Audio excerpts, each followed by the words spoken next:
कोण पुण्य त्यांचा होयेन सेवक, जेहे द्वंद्वा देके दुराविले, ऐसे वर्म मज दावे नारायणा, अंतरीच्या खुना प्रकटोनी.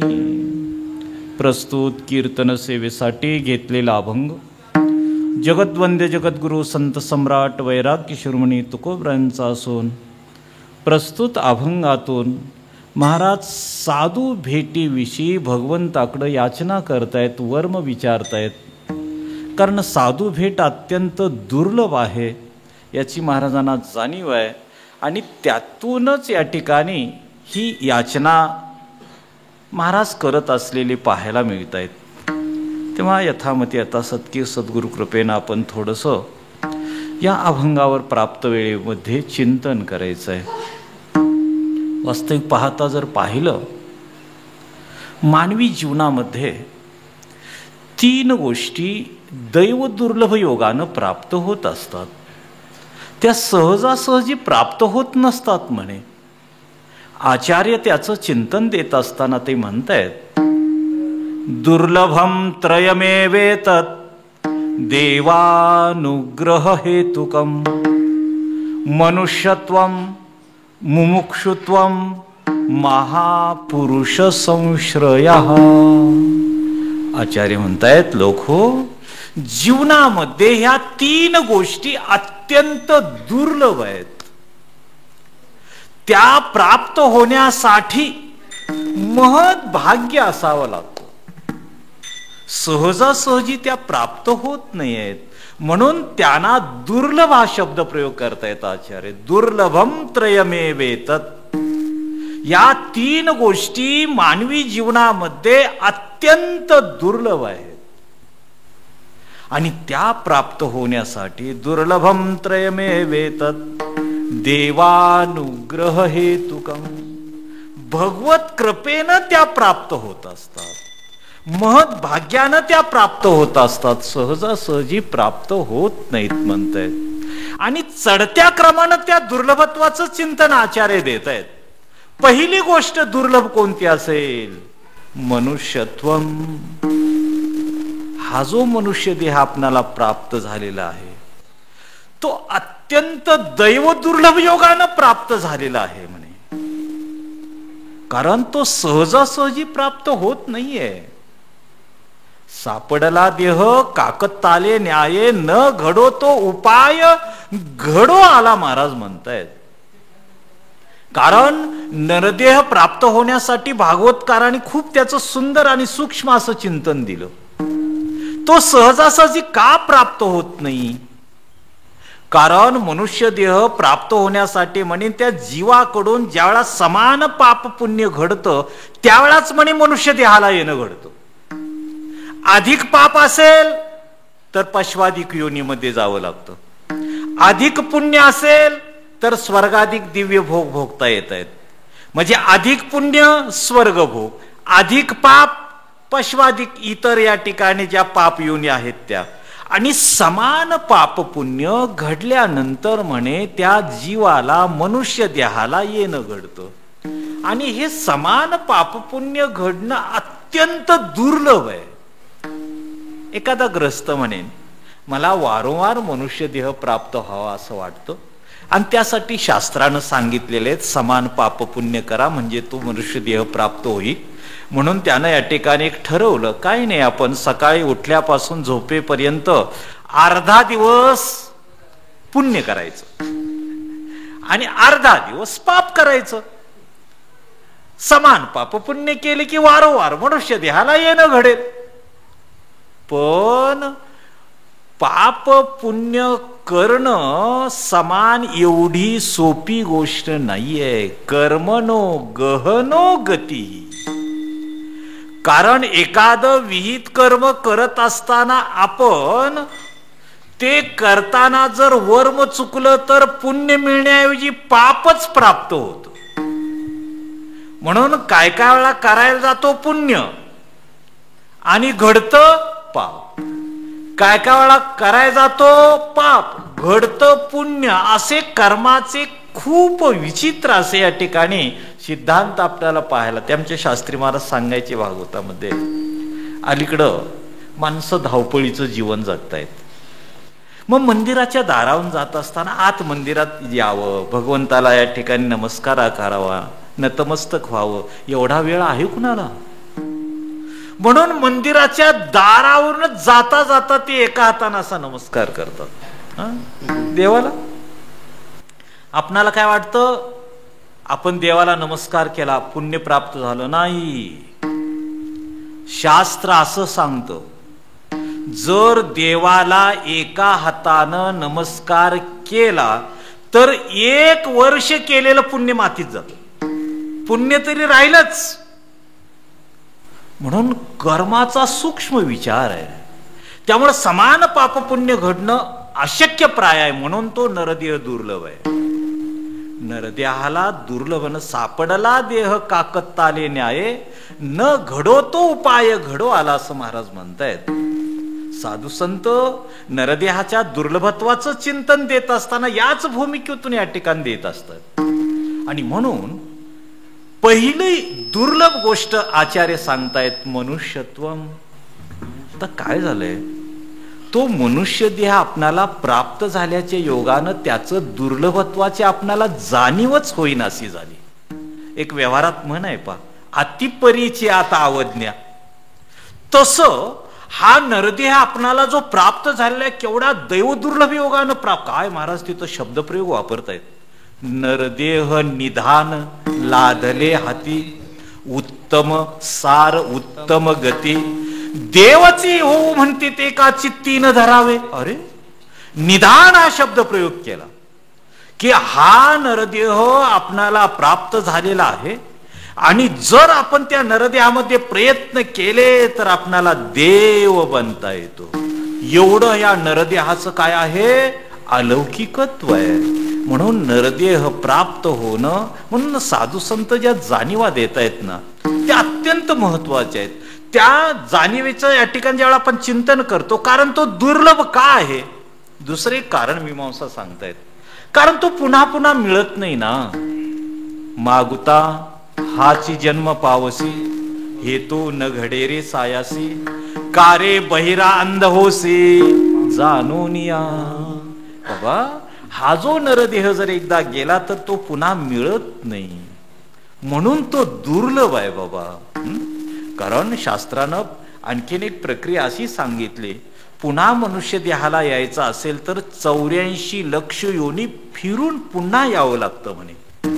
आणि ती पण 84 लक्ष योनीतली फेरी एक वेळा नव्हे, एका योनीमध्ये एक योनी कोटी कोटी फेरा, 84 लक्ष योनी, केवढा दूरचा प्रवास आहे.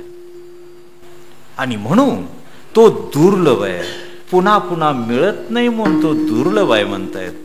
आणि त्यासाठी साधू संतांचा आग्रह आहे की बाबा हो, या मनुष्य देहाला तुम्ही आल्यानंतर त्या नरदेहाचं असणारं जे इति कर्तव्य ते जाणून घ्या. तो मनुष्य देह आणखीन काही जाणीवा देत आहेत. थोडंसं आपण प्रास्ताविक करताना पुढे चालू. तो प्राप्त मिळायला दुर्लभ आहे, पुन्हा पुन्हा तो मिळत नाही. मिळालेला तर कुठं शाश्वत आहे. क्षणभंगूर नाही भरवसा, वारे सावध तोडा माया आशा, काहे नचले मग गळा पडेल फासा, पुढे हुशार थोराये वळसागा. तो क्षणभंगूर आहे, तो अल्पजीवी आहे.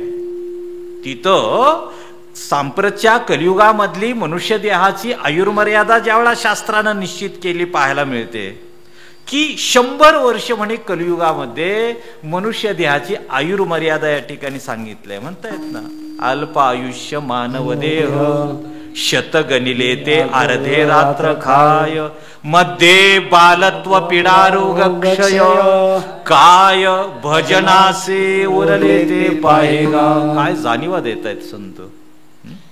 कारण सगळ्यात अल्प आयुर्मर्यादा कलियुगामध्ये आहे. कृतयुगातल्या लोकांना 1,00,000 वर्ष आयुष्य होतं म्हणे. म्हणून ते 60,000 वर्ष तपश्चर्या करत्याला इतिहास पुराणामध्ये पाहायला मिळतो. पण सांप्रतचं जे कलियुग आहे ते अत्यंत अल्प आयुष्य आहे.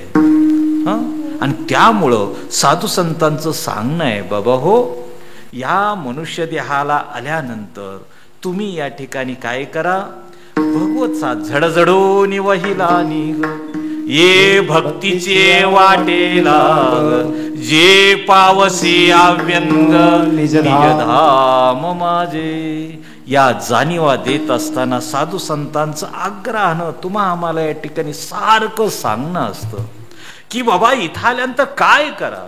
संत समागमे नाशिवंत देह जाणार सकळ, नाशिवंत देह जाणार सकळ, नाशिवंत देह जाणार सकळ, नाशिवंत देह जाणार सकळ. संत समागमे धरावे आवडी, करावी तातडी परमार्थाची, करावी तातडी परमार्थाची. संत समागमे धरावी आवडी, करावी तातडी परमार्थाची, करावी तातडी परमार्थाची. म्हणूनच साधू संत तुम्हा मला आव्हान करतायत, बाबा हो, मनुष्य देहाला आल्यानंतर तुम्ही एक करा, संत समागमे धरावे आवडे, करावे तातडी परमार्थाची. गडबड करा म्हणतायत, कारण हा नरदेह अत्यंत क्षणभंगुर आहे, अल्पजीवी आहे, दैव दुर्लभ योगानं प्राप्त झालेला आहे. त्यामुळे गाफील राहू नका, तातडी करा. तर तातडीमध्ये काय आम्ही कमी नाही. आमची जर संसारातली तातडी बघितली, अरे बापरे, काही काही बहादर म्हणतात आम्हाला मरायला सवड नाही, एवढी या ठिकाणी संसारामध्ये त्यांची तातडी असते. पण ही तातडी उपयोगाची नाहीये. करावी तातडी परमार्थाची म्हणतायत. मी तरी नेहमी म्हणत असतो, संसारात जी आपली गडबड चालली ना, तातडी चालली ना, त्यातली निम्मी गडबड जर देवासाठी केली ना, देव पळतील मागणं. पण देवासाठी तातडी नाही. नित्य उठून या खायाचीच चिंता. कळालं का? म्हणून साधू संत सांगतायत, कारण का असा आग्रह का बरे, त्याचं मुख्य हेतू आहे, याच देही घडे देवाचे भजन. आग्रह करण्यापाठीमागचा प्रमुख हेतू आहे, मनुष्य देह हा एकमेव आहे की ज्या देहामध्ये आपणाला भगवत प्राप्ती करून घेण्याची सर्व व्यवस्था भगवंतानी केलेली आहे. नवे नवे भगवत प्राप्तीसाठीचा नरदेह दिलाय. दिवे दिला देह भजना घुमटा. आणि त्यामुळे हा आग्रह आहे. इतर ज्या सगळ्या युनी आहेत त्या भोग युनी आहेत. इतर 83,99,999 ज्या योनी आहेत त्या सगळ्या भोग युनी आहेत. तिथं फक्त 4च क्रिया करता येत आहेत, आहार, निद्रा, भय, मैथुनंच, बस. तिथं दुसरी क्रिया करताच येत नाही. म्हणून साधू संत आग्रह करतायत की बाबा हो, हा नरदेह भगवत प्राप्तीसाठी दिलेला आहे, त्यासाठी सगळी अनुकूलता आहे. म्हणून तिथे एक शब्दप्रयोग महाराज वापरतात, दिली इंद्रिय, हात, पाय, कान, डोळे, मुख, बोलाया वचन, जेने तू जोडसी, बस सगळी पंच ज्ञानेंद्रिय, पंच कर्मेंद्रिय आपणाला जी भगवंतानं दिलेली आहेत म्हणतायत. कशासाठी? जेने तू जोडसी नारायण. बस दुसरं त्या इंद्रियानं तुम्ही काही करूच नका. फक्त एकच, भगवत प्राप्तीसाठी डोळ्यानं भगवंताचं रूप पहा, कानानं भगवंताची संकीर्तन श्रवण करा, मुखानं भगवंताच्या नामाचा उच्चारण करा, नवे नवे हातानं भगवंताचं भजन करताना टाळी वाजवा, पायानं मंदिरापर्यंत या आळंदी पंढरीची वारी करा. सगळी इंद्रिया अनुकूल आहेत त्यासाठी. आणि हा आग्रह आहे.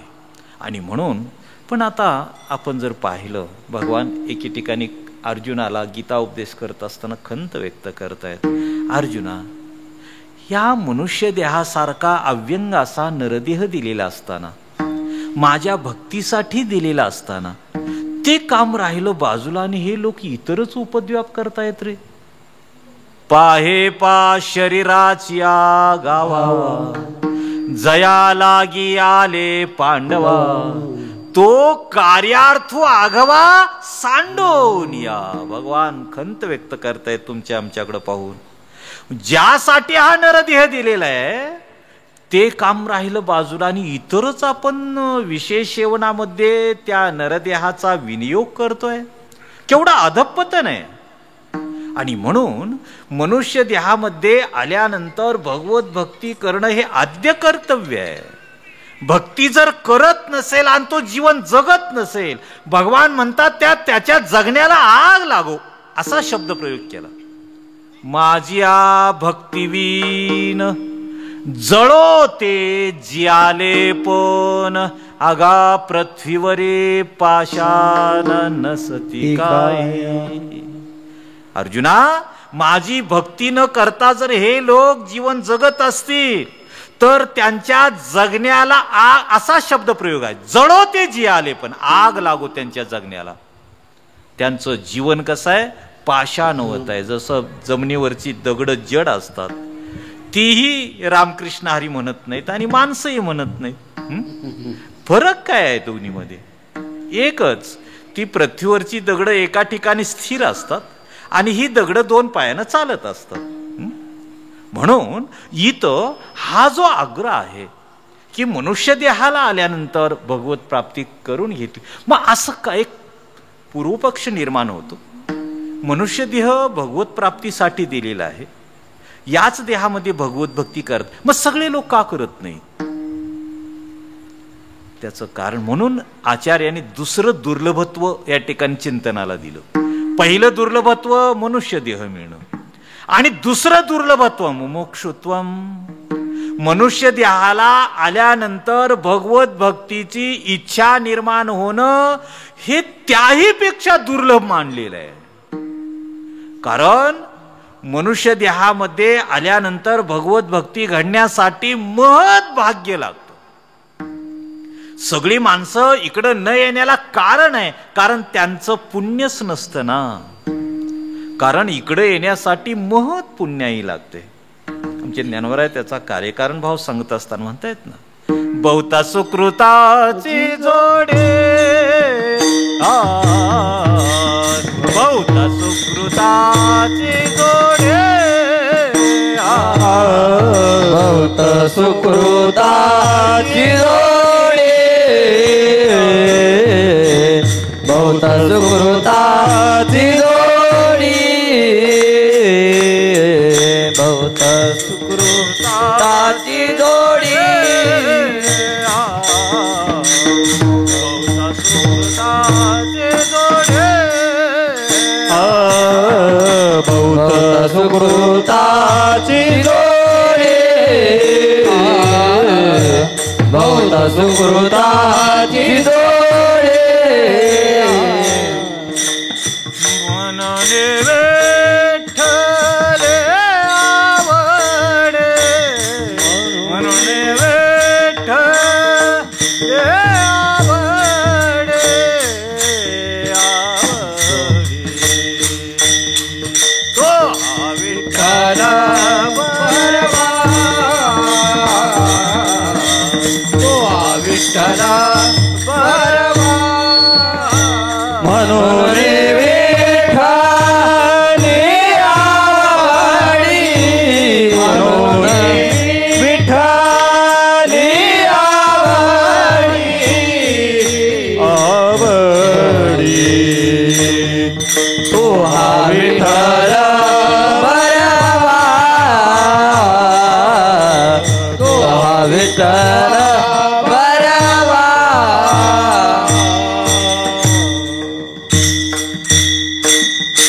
बहुता सुकृताचे जोडे म्हणून विठ्ठली आवडी. सुकृत म्हणजे पुण्य. अनेक जन्माचं पुण्य असेल तरच भगवत भक्तीची इच्छा होत असते, अन्यथा होतच नाही. म्हणून मुमुक्षुत्व हे दुर्लभत्व सांगण्याचं कारण आहे. भगवत साधना घडण्यासाठी महत् पुण्याई असावी लागते, तरच आपणाला ती. म्हणून खरा भाग्यवान कोण, त्याचं वर्णन आमचे महाराज करत आहेत. भाग्यवंत मनोजय शरण गेले पंढरीराया, ते खरे भाग्यवान जे भगवत शरणागती करतायत, जे भगवत साधना करतायत. आणि म्हणून ती घडण्यासाठी मनुष्य देहामध्ये महत् पुण्याई लागते. म्हणून ती गोष्ट दुर्लभ मानलेली आहे की मुमुक्षुत्वम हे दुसरं दुर्लभत्व या ठिकाणी सांगितलंय. आणि म्हणून जर या ठिकाणी आपणाला मनुष्य देहामध्ये भगवत साधना घडत नसेल तर ते जीवन सगळं व्यर्थ आहे. आचार्यांचा अनेक एक गुरुराष्ट्रक म्हणून एक स्तोत्र आहे, त्याच्यामध्ये खूप सुंदर चिंतन देत आहेत. ते म्हणतायत, लोक हो, मानवी जीवनामध्ये सगळं तुम्हाला वैभव प्राप्त झालं, आणि जर तुमच्याकडून जर भगवत भक्ती घडत नसेल तर ते जीवन तुमचं व्यर्थ आहे. शरीरम सुरूपम तथा वा कलत्रम यशश्चारुचित्रम धनम मेरुतुल्यम हरेरम घ्रिपद्मे मनश्चेन्न लग्नम ततकिम ततकिम ततकिम. आचार्य म्हणतायत, एखादा सुंदर असा शरीर सौष्ठव, त्याला आरोग्य लाभलं, त्याचा परिवारही सुंदर आहे, आरोग्यवर्धक आहे, कधीही केस पेपर डॉक्टरचा झालेला नाही असं समजू, त्याचं कलत्र परिवार चांगला आहे, यशस चारू चित्रम. चारू संस्कृतमध्ये बायकोला चारू हा शब्द प्रयोग केला जातो. बायको ही सुंदर आहे, मनोगताप्रमाणे वागणार आहे, मुलं ही सगळं मनोगताप्रमाणे आहे त्याचं. धनम मेरुतुल्यम, मेरू पर्वत एवढं धन आहे त्याच्याकडं, हे सगळं आहे.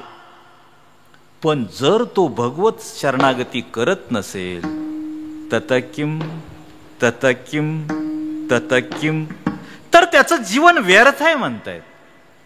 म्हणून सर्वात महत्वाचं मनुष्य देहाला आल्यानंतर भगवत भक्तीची इच्छा निर्माण होणं, त्यालाच मुमुक्षुत्व म्हणतात. आणि ती दुसरी दुर्लभ गोष्ट सांगतायत. आणि सगळ्यात महत्वाची दुर्लभ गोष्ट सांगत असताना आचार्य म्हणतायत, महापुरुष संश्रयः. एखाद्या महात्म्यांची भेट होणं, साधूची भेट होणं, सद्गुरूंची भेट होणं, ही अत्यंत दुर्लभ गोष्ट आहे, सगळ्यात दुर्लभ गोष्ट आहे. आणि अशी ती दुर्लभ गोष्ट प्राप्त होण्यासाठी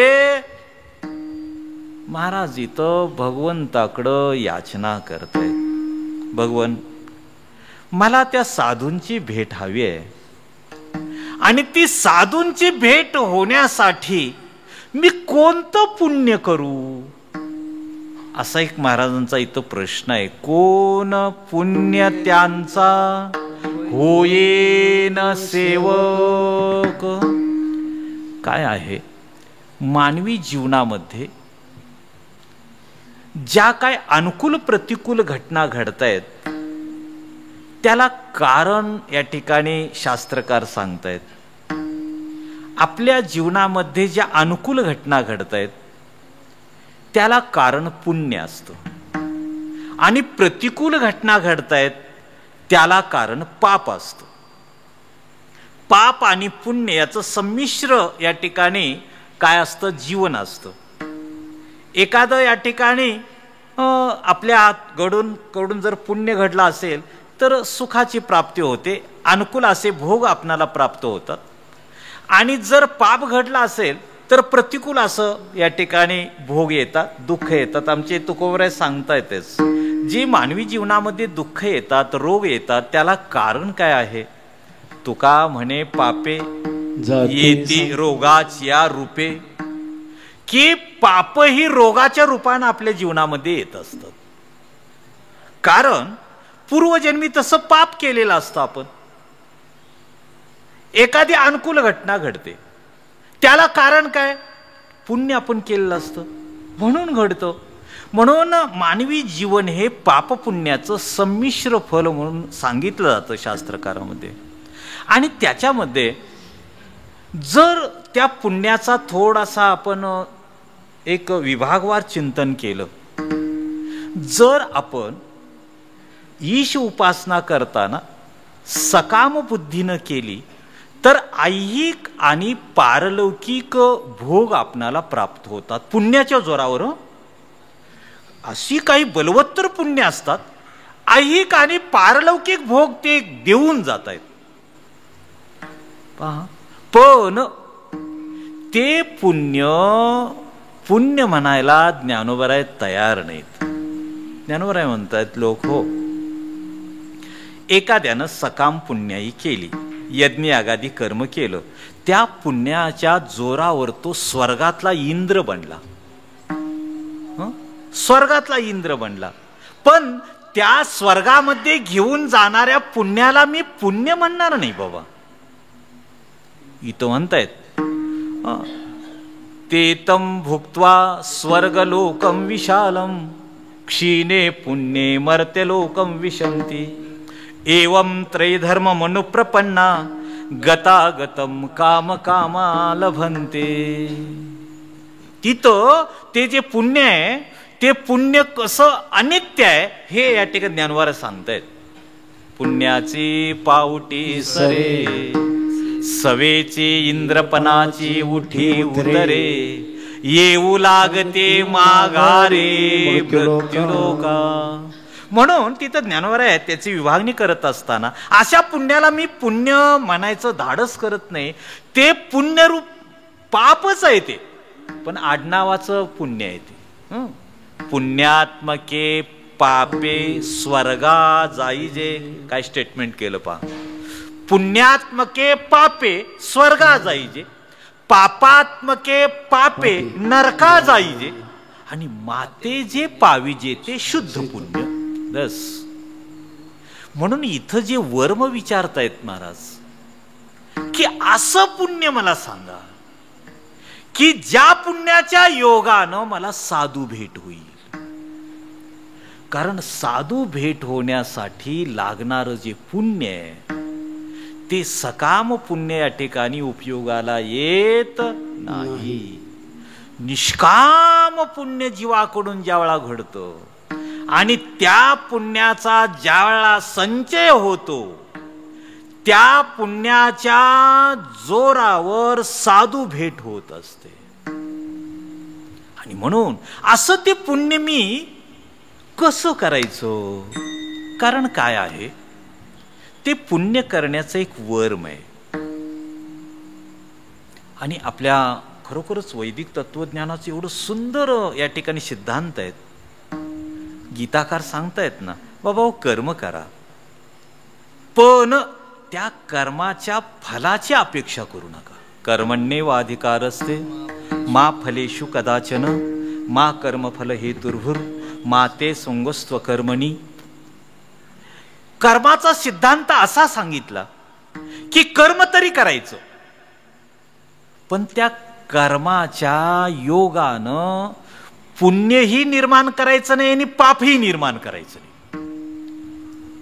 त्या 12व्या अध्यायामध्ये एक श्लोकावर टीका करत असताना ज्ञानोबराने एका ओळीमध्ये हा सिद्धांत सांगून टाकला. ते म्हणतात, येतु सर्वाणी कर्माणी मयी संन्यस्य मत्पराः अनन्येनैव योगेन मान ध्यायंत उपासते. अर्जुना, माझे जे भगवत भक्त असतात ती जी जी कर्म करतायत ती मला सगळी समर्पण करतायत आणि त्यामुळे ते भक्त मला आवडतात. आणि ती भक्त कर्म समर्पण करण्याचा वर्म तिथं ज्ञानोबा एका ओळीमध्ये सांगतायत. विधेते पाळीत निषेधाते गाळीत मज देऊनी जाळीत कर्मफळे. काय सिद्धांत आहे पा कर्माचा. अर्जुना, माझे जे भक्त आहेत ते काय करतायत, विधेते विहित कर्म करतायत, शास्त्रानं सांगितलेलंच कर्म करतायत. निषेधाते गाळीत निषिद्ध कर्म करतच नाहीत ते, त्यामुळे पाप निर्माण होण्याची गरज नाही. विहित कर्म करतायत, पण ते करत असताना मज देऊनी जाळीत कर्मफळे. काय सिद्धांत आहे पा. ते कर्म करायचं पण त्याच्या फलाची अपेक्षा करायची नाही. म्हणजे जसा एखाद्या शेतकऱ्यानं बी भाजलेलं जर पेरलं तर ते अंकुरित होईल का? नाही होणार. तसं हे कर्म भाजायचं म्हणतायत. तुकोबराय म्हणतायत आम्ही असाच पद्धतीचा पारमार्थिक व्यवहार केला. सदा नाम घोष करू हरिकथा, तेने सदा चित्ता समाधान, सर्व सुख ल्यालो सर्व अलंकार, आनंदे निर्भर सो, असो अहिंसा कोठे आठवचे नाही, देहीच विदेही. आणि शेवटी सिद्धांत सांगतायत तुका म्हणे आम्ही झालो आग्ने रूप, तुका म्हणे आम्ही झालो अग्नी रूप,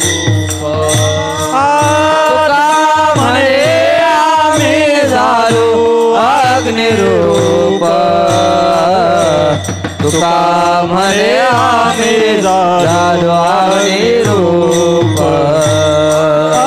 तुका म्हणे आम्ही झालो अग्निरूप,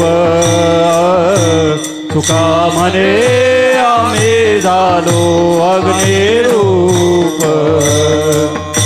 तुका म्हणे आम्ही झालो अग्निरूप, तुका म्हणे आम्ही झालो अग्निरूप. लागोने दीपाप पुण्य अंगा, पाप पुण्य अंगा, लागोने दीपाप पुण्य अंगा, लागोने पाप पुण्य अंगा, लागोने दीपाप पुण्य अंगा, पुण्य अंगा, लागोने पाप पुण्य अंगा, पुण्य अंगा, लागोने दीपाप पुण्य अंगा, पुण्य अंगा, लागोने पाप पुण्य अंगा, पुण्य अंगा, ऐसे वर्म झालो सर्व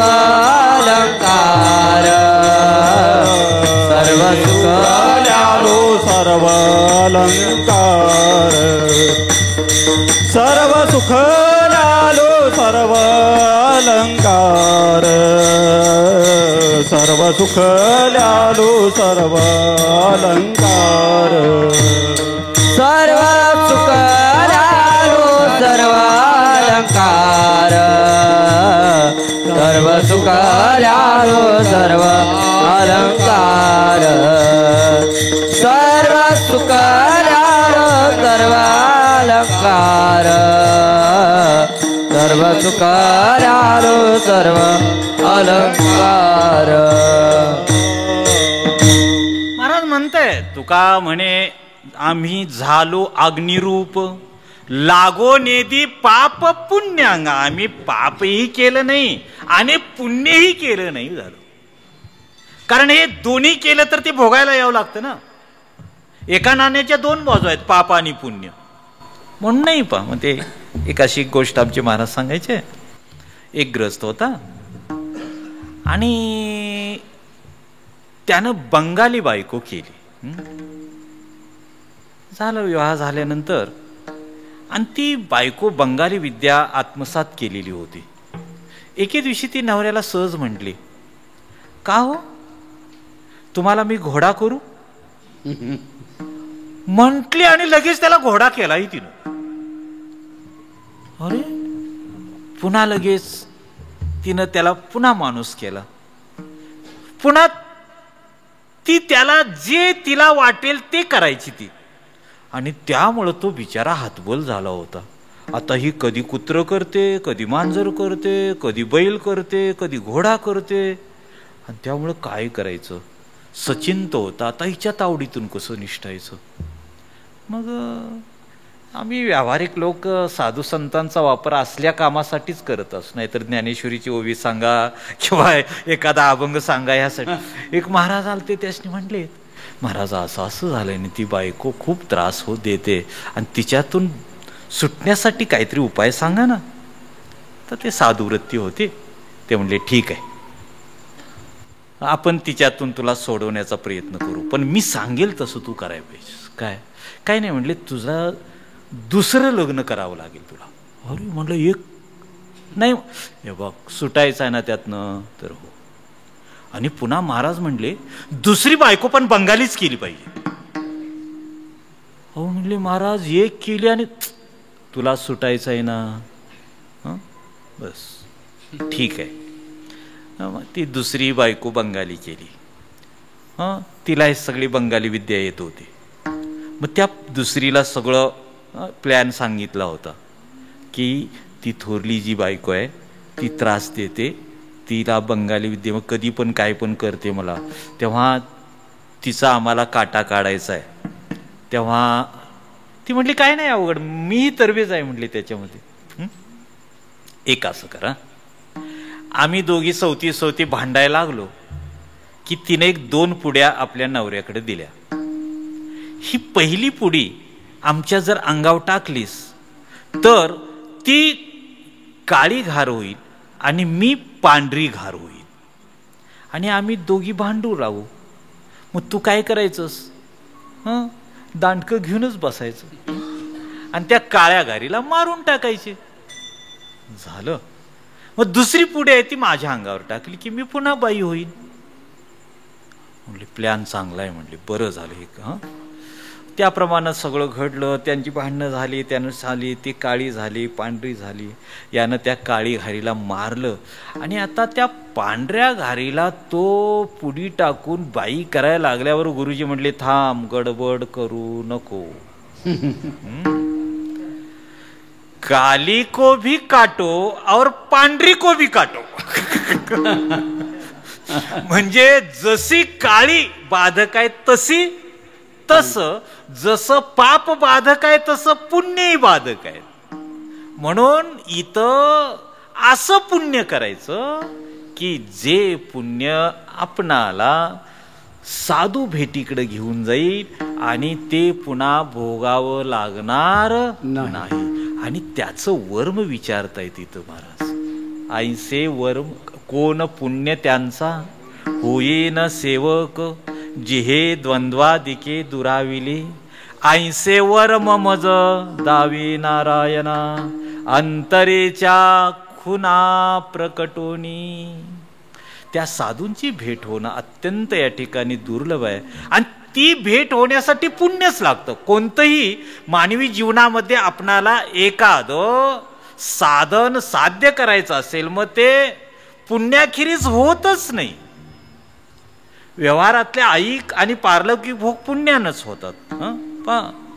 मला कोणीतरी विचारलं की एक रेल्वे स्टेशनवर चहा विकणारा देशाचा आमच्या पंतप्रधान होते, याला कारण काय? पुण्य. त्याचं पुण्य. नाही तर कितीतरी चहा विकणारे आहेत ना, ते पंतप्रधान झालेत, याला कारण त्यानं केलेलं पुण्य. म्हणून प्रालब्धेचे वाडे धन, प्रालब्धेचे वाडे मान, सोस करशे वाया भजमना पंढरी राया. सगळ्या गोष्टी आपल्या जीवनामध्ये ह्या पापपुण्यानं या ठिकाणी घडत असतात. आणि म्हणून मला साधू भेट होण्यासाठी कोणतं पुण्य करू एवढं सांगा, आणि ते कसलं पुण्य करू. आणि ते वर्म विचारतायत. कारण साधू भेटीसाठी पुण्य हेच भांडवल आहे. एके ठिकाणी महाराज परिहार देताना या ठिकाणी म्हणतायत ना, मला साधू भेट झाली पण लोक हो त्याचा कार्यकारण भाव सांगताना ते म्हणतायत पुण्य फळले बहुता दिवसा, पुण्य फळले बहुता दिवसा, पुण्य फळले बहुता दिवसा, पुण्य फळले बहुता दिवसा, पुण्य फळले बहुता दिवसा, पुण्य फळले बहुता दिवसा, पुण्य फळले भवता दिवसा पुण्य फळले बहुता दिवसा भाग्य उदयाचा ठसा भाग्य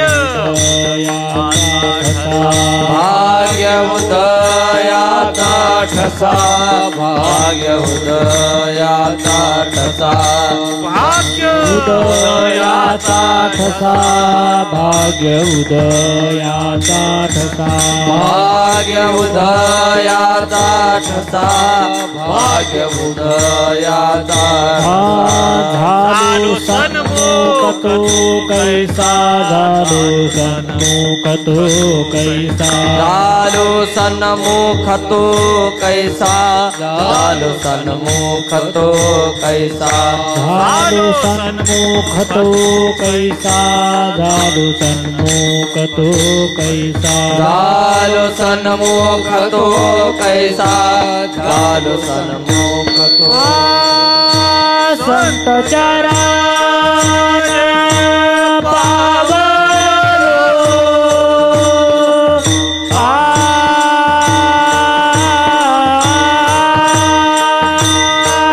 संत चरण पावलो ओ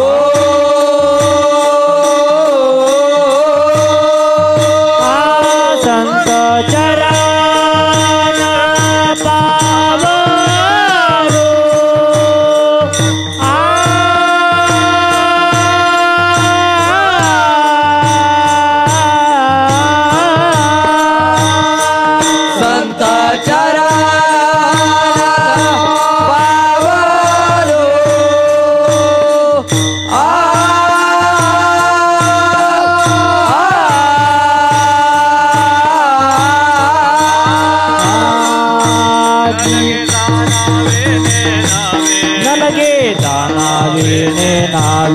ನನಗೆ ದಾನವೇ ನಾವೇ ನನಗೆ ದಾನವೇ ನಾವೇ ನನಗೆ ದಾನವೇ ಮಾನವೇ ನನಗೆ ದಾನವೇ ನನಗೆ माझे कोडे आज पिटले माझे पुण्य फळले बहुता दिवसा भाग्य उदयाचा ठसा झालो सन्मुख तो कैसा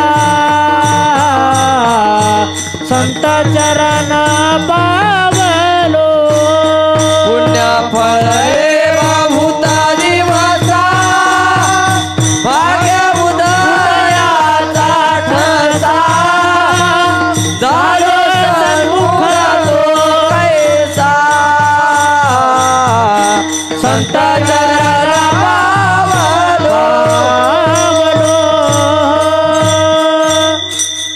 कार्यकारण भाव सांगतायत साधू भेटीचा. पुण्य फळले बहुता दिवसा भाग्य उदयाचा ठसा झालो सन्मुख तो कैसा संत चरण पावलो आजी फिटले माझे कोडे बहुता जन्माचे साकडे कोंदाटले पुढे परब्रह्म सावळे. इथं साधू भेट जी झाली मला त्याला कारण म्हणतायत अनेक जन्माचं पुण्य माझं फळाला आलं आणि मला साधू भेट झाली आणि त्यामुळं साधू भेटीला कारण आहे पुण्य आणि ते कोणतं पुण्य साधू भेट करवून देतं याचं वर्म विचारतायत. ऐंसे वर्म मज दावी नारायणा अंतरेच्या खुना प्रकटोनी कोण पुण्य त्यांचा होईन सेवक जेही द्वंद्वादिके दुराविले. ऐंसे वर्म मज दावे नारायणा अंतरेच्या खुना प्रकटोनी बहु अवघड आहे संत भेटे पर्या जग जेठे करुणा केले. ऐंसे वर्म मज दावे नारायणा अंतरेच्या खुना प्रकटोनी कोण पुण्य त्यांचा होईन सेवक जेहे द्वंद्वादिके दुराविले. ऐंसे वर्म मज दावे नारायणा अंतरेच्या खुना प्रकटोनी. याचं कारण सांगतायत. बहु अवघड आहे संत भेटे, पर्या जग जेठी करुणा केली.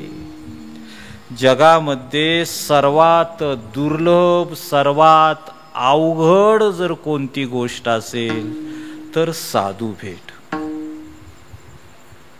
एखाद्याला जीवनामध्ये काही मिळालं नाही ऐहिक, आणि जर साधू भेट झाली तर त्याच्यासारखा भाग्यवान तोच. आणि साधू भेट झाली नाही आणि सगळं त्याला जीवनातलं वैभव मिळालं, त्याचं जीवन व्यर्थ म्हटलं जातं. आणि म्हणून इथं साधू भेटीची जी याचना करतायत ते या भूमिकेतून करतायत.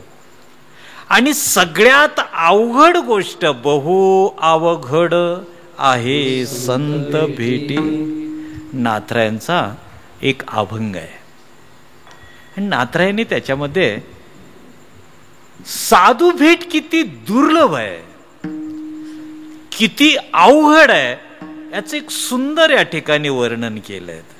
ते म्हणतायत, चंद्र अमृत सुखे सेववेल, चंद्र अमृत सुखे सेववेल, चंद्र अमृत सुखे सेववेल, चंद्र अमृत सुखे सेववेल, आस्था जाता रवी धरवेल, अष्टाधाता रवी घेरवेल, आस्था जाता रवी धरवेल, अष्टाधाता रवी घेरवेल,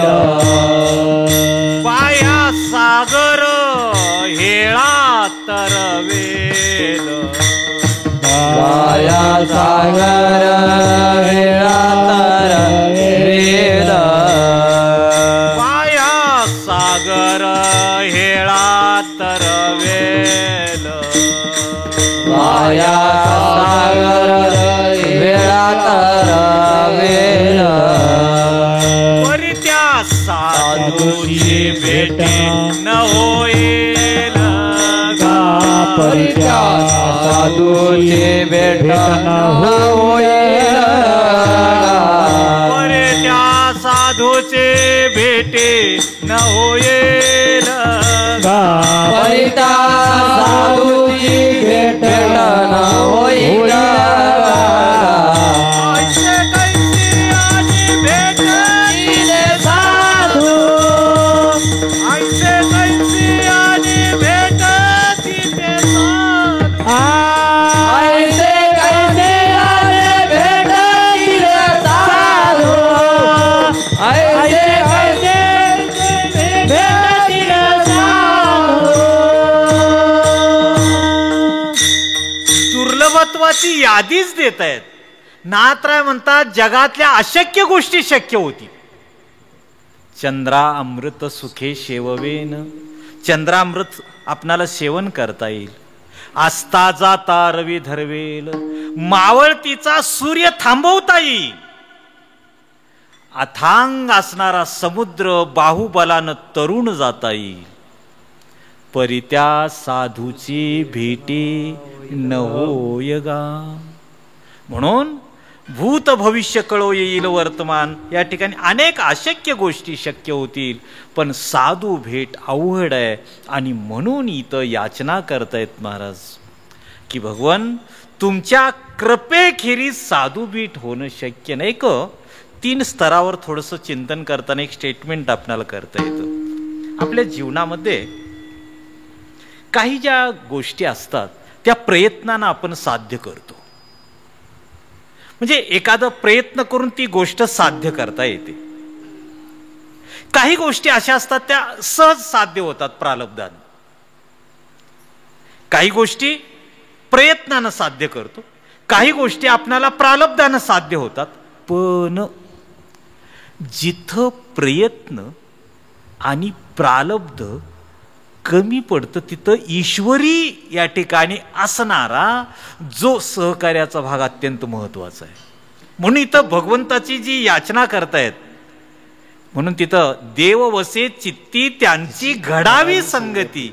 घडणं जे आहे ती ईशकृपेशिवार होत नाही. आणि म्हणून इथं महाराज या ठिकाणी आग्रह करतायत की कोण पुण्य त्यांचा होईन सेवक, जिही द्वंद्वादिक दुराविले. कारण काय आहे, भगवंताची शरणागती पत्करल्यानंतर साधू भेट ही निश्चित या ठिकाणी ते करून देत आहेत. एक दोनच आपण संत वाङ्मयातले सिद्धांत चिंतन करून सेवेला पूर्णविराम देऊ. नामदेवरायांना संत सभेमध्ये कच्चं ठरवलं गेलं, आपणाला माहित आहे ती कथा. ते भगवंताकडे आले आणि म्हणले मला ते कच्चं ठरवतायत भगवान, तुमच्याशी मी बोलतोय, तुम्ही माझ्या हातचा नैवेद्य प्राशन करताय, एवढं सख्यत्व आहे आपलं, आणि ते कोण अतिशहाणे वाळवंटात जमले त्यांना सांगा, चला पाहू नामदेवराय पक्के आहेत म्हणून. तेव्हा भगवान म्हणले अरे नामदेवा, ते म्हणतायत तेच बरोबर आहे रे. नामदेवराय म्हणले म्हणजे तू पण फितूर, तुला साक्षीदार म्हणून मी या ठिकाणी बोलवाय आलो होतो. तर म्हटले नाही रे, सद्गुरु शरणागती केल्याखेरीज मानवी जीवनाची कृत्यकृत्यता होत नाही. मग काय करू? काय नाही, औंढ्याला जा, खेचर स्वामींना शरण जा. आणि भगवंताने सद्गुरूचा पत्ता सांगितला तिथं, आणि त्या पत्त्यावर ते अचूक घे. कारण इथं ईश या ठिकाणी सहकार्य का साधू भेटी लागतं? कारण साधू पहिल्यांदा ओळखता येत नाहीत. साधू भेटणं अगोदर अवघड आहे. कोणतरी साधू म्हणून एखाद्याच्या भोंदूच्या नादाला आपण लागलो तर आयुष्याचं बर्बादी होईल. म्हणून इथं भगवंताचं सहकार्य का? कारण भगवंताने अचूक नामदेवरायांना पत्ता सांगितला, जा खेचर स्वामींना शरण जा. आणि गेल्यानंतर त्यांचं काम झालं ना. आणि काय काय असे प्रसंग निर्माण झाले महाभारतामध्ये आपण पाहतो. ज्यावेळा भारतीय युद्ध सुरू झालं त्यावेळा अर्जुनाला अचानक युद्धभूमीवरच मोह निर्माण झाला आणि गांडीव धनुष्य टाकून तो युद्धाला नकार देऊ लागला. सगळे आश्चर्य करू लागले. भगवान म्हणले अरे अर्जुना, युद्धभूमीवर? नाही म्हणले भगवान, मला युद्ध करायचं नाही. ह्या सगळ्यांना, हे गुरु आहेत, पितामह आहेत, माझी मातुल आहेत, श्वशुर आहेत, त्यांना मारायचं. आणि कुठं पाप फेडू ते? अर्जुन युद्ध भिरू नव्हता, पाप भिरू होता. आणि त्यामुळं भगवान म्हणले अरे अर्जुना, असं का करतोयस तू?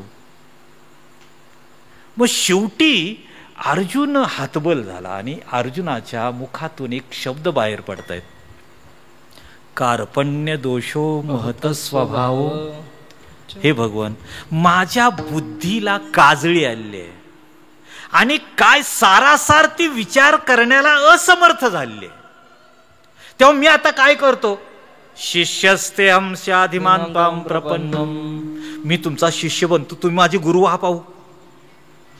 आणि भगवान झाले ना, गुरु झाले आणि गीता उपदेश केला ना, म्हणून म्हणतायत ना, माझ्या विठोबाचा कैसा प्रेम भाव, माझ्या विठोबाचा कैसा प्रेम भाव, माझ्या विठोबाचा कैसा प्रेम भाव, माझ्या विठोबाचा कैसा प्रेम भाव. आपणची देवा होय गुरु, आपणची देवा गुरु, आपणची देवा होय गुरु, आपणची देवा.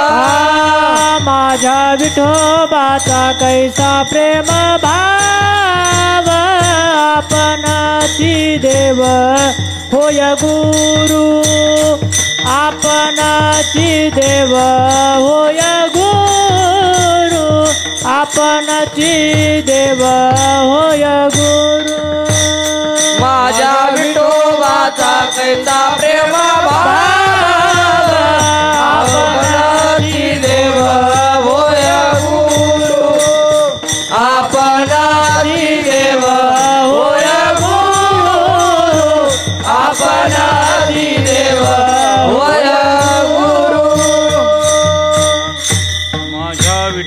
माझा कैसा प्रेम भाव आपणचे देव होय गुरु. आणि या भूमिकेतून महाराज इथं भगवंताकडे जी याचना करतायत, कोण पुण्य त्यांचा होईन सेवक, जिही द्वंद्वादिके दुराविले. ऐंसेवर ममज दावी नारायणा, अंतरीच्या खुना प्रकटोनी. बहु अवघड आहे संत भेटी, पर्या जग जेठे करुणा केले.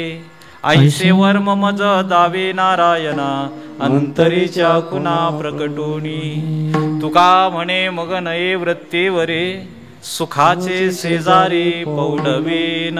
ऐंसेवर ममज दावे नारायणा, अंतरीच्या खुना प्रकटोनी. असो, वेळ झालेली आहे.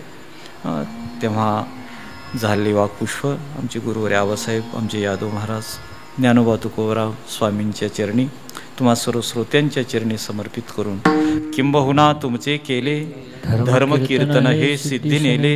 एथ माझे जे उरले पायी कप.